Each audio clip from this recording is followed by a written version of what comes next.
football team practiced yesterday. Football team named its 4 captains yesterday. Football team is a handful of days away from opening up the season. Good morning to you. Good Tuesday morning. I'm Dejan Kovacevic of DK Pittsburgh Sports. This is Daily Shot of Steelers. It comes your way bright and early every weekday, except yesterday, which was Labor Day. Hope you had a good weekend. If you're into hockey and or baseball, I also offer daily shots of Penguins and Pirates. I hope you'll check those out as well. Mike Tomlin, press conference today. 3 more practices this week, and then it's off to East Rutherford, New Jersey. I would love to downplay, actually just outright dismiss any possibility that Cam Heyward wouldn't accompany the team on that trip. I'd love to do that. I'd love to say that this entire training camp / preseason was drama-free. That wouldn't be accurate. Nor would it be accurate to say, well, Cam's back, he's practicing, he was a full participant yesterday, including team drills, so what kind of hold-in is this if it's not really a hold-in at all? And does that actually mean that Cam has given up on his insistence that he should get a new contract entering this season, bearing in mind that Cam also said that he'd be willing to miss games if it came to that? Now, the correct answer to all of these questions is that we don't know, because Cam did not speak after practice yesterday, wasn't in the locker room, and Cam really hasn't said much of anything since resuming a regular practice routine a few days ago. He just kind of started doing it. And in the process, I think a lot of us, myself included at times, have just kind of let this go like, oh, well, that's over. And yet, when TJ Watt was asked after practice if he's expecting Cam to play this weekend, TJ's response was, quote, "I hope he does. I hope the deal gets done," end quote. And so came the follow-up, if no deal gets done? TJ said, you'd have to ask him that question. I'm going to share with you what I know from either side of this situation. First, from Cam's side, I can attest that he has not been all that pleased with the way his stance has been received, up to and including my own stance, which is fine. That's the nature of this job, his job, the whole deal. If you're not familiar with it, my stance is that this never should have come up. He just got an extension less than a year ago, and it was exactly the extension that he wanted, that he and his agent sought. From the team's side, I can unequivocally tell you that as of a few days ago, they had zero interest in even broaching the subject of reopening a contract that they just signed less than a year ago.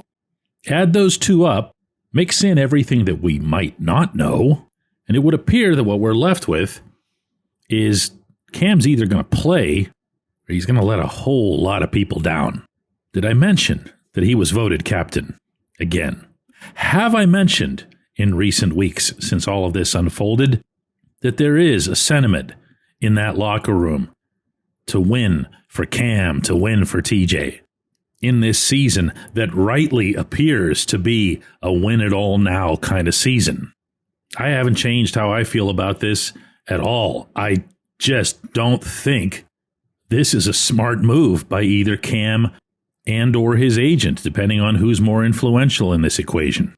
Cam's done so much for the Steelers. He's done so much for the city of Pittsburgh. He earned that Walter Payton Man of the Year award, NFL-wide. And I can tell you that that work was done from the heart. He wasn't one of those guys that showed up at the food distribution center and kind of went through the motions for an hour. He's invested in that work. He's authentic. He's legitimate. He's also really smart. But you want to know something? All of those things can still be true while describing a dumb decision. And that's what this is. I can't respect Cam any more than I do, but I also can't disagree with him any more than I do on this. Assuming he hasn't already, he needs to move past this. He needs to put the Steelers, he needs to put his teammates, but you want to know what else? He needs to put himself, his own self, ahead of this position. And here's what I mean by that. Cam is a legacy guy. He's always been a legacy guy. He's aware of who he is. He's aware of how much people value him. He's aware of when people don't value him enough. And he strives to not just meet that bar that he sets for himself, but to exceed it.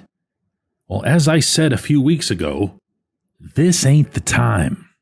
This ain't the place. Cam can get a few extra bucks by winning this little confrontation. You know what he can't get by sitting out? He can't get his first playoff win in forever. He sure can't get a Super Bowl. And I'm going to throw this out there too. I don't know that he can get into the Hall of Fame. I'm not saying I wouldn't vote for him. I don't have a vote in football, only in baseball. But I'm saying that part of what gets you into the Hall, fair or not, is the storyline. Cam was always going to have a tough time with the statistics. He's talked about this openly because of the 3-4 defense, because he wasn't always going to be rewarded with numbers for the things that he's been asked to do in the defense.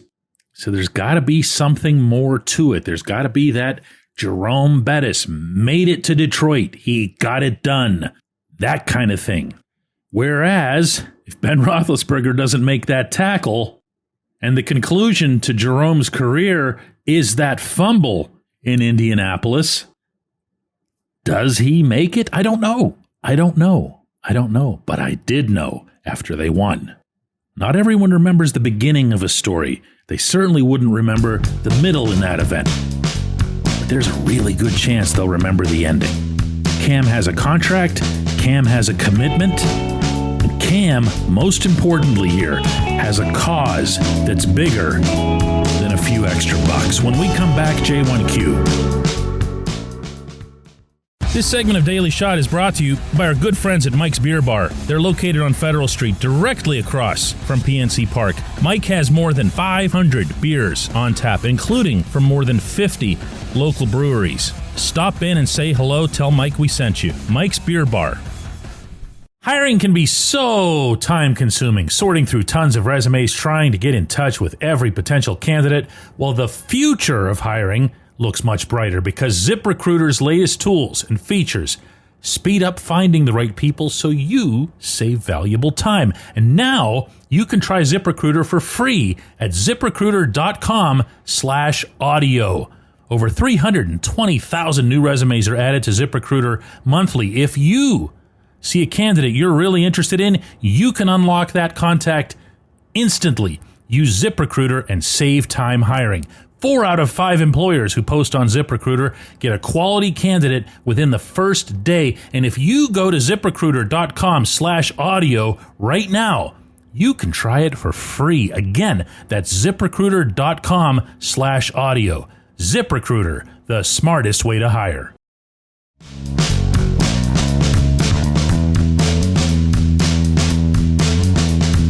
Today's J1Q comes from Chase Schneier, who says, DK, you mentioned on previous episodes it seems certain the Steelers are going to try and pick a quarterback in the first round of the 2026 NFL Draft. I just got to ask why.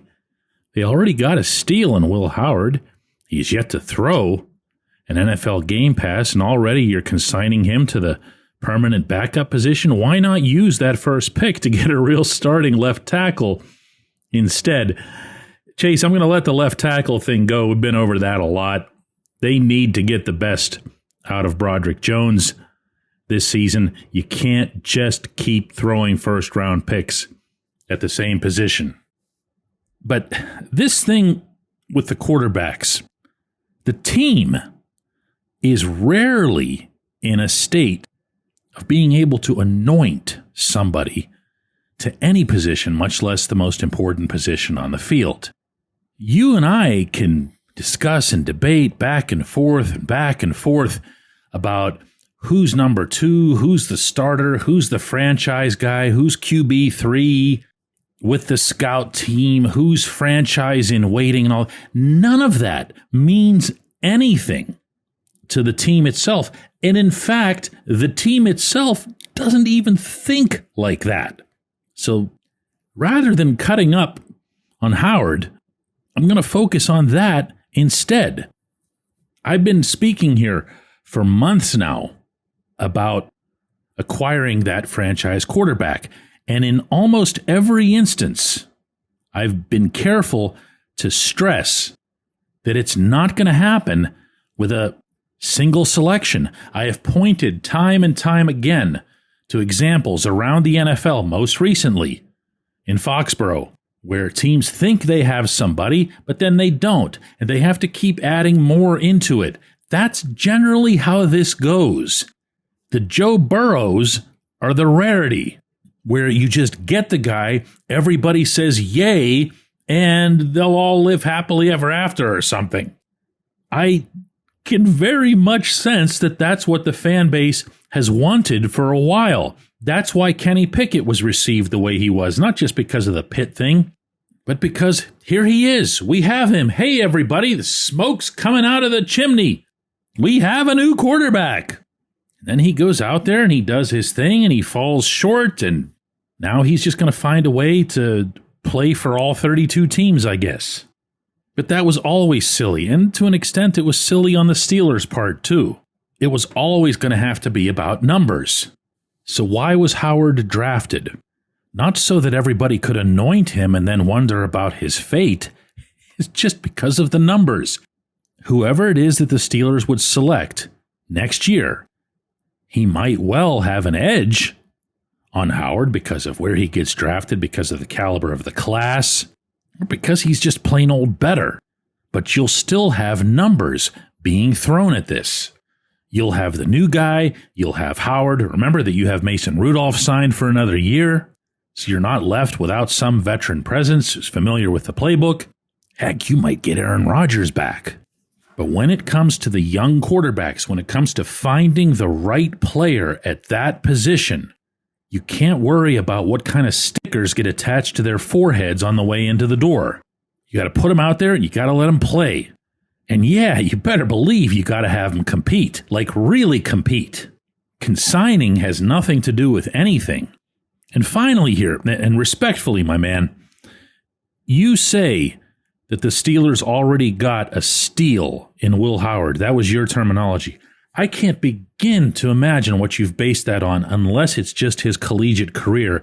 And even there, the end of his collegiate career and how he played the prominent role in Ohio State winning the college football championship. Because there really wasn't anything in Latrobe that would suggest steal, even if you liked what you saw of him. And there couldn't have been anything in the preseason that would suggest steal since he didn't even participate. Stop rushing to anoint these quarterbacks. It's got to play out. It's got to play out. I appreciate the question, Chase. I do. I appreciate everybody listening to Daily Shot of Steelers. We'll have a double shot of Steelers at 4 p.m. Eastern today. You can find that on our DK Pittsburgh Sports app that you could download for free onto your Apple and Android devices just by going to the App Store or Google Play and typing in DK Pittsburgh Sports into the search bars. After you do that, you can email me directly, dk@dkpittsburghsports.com, for a massive discount on the premium level of that app. Hope to see you then.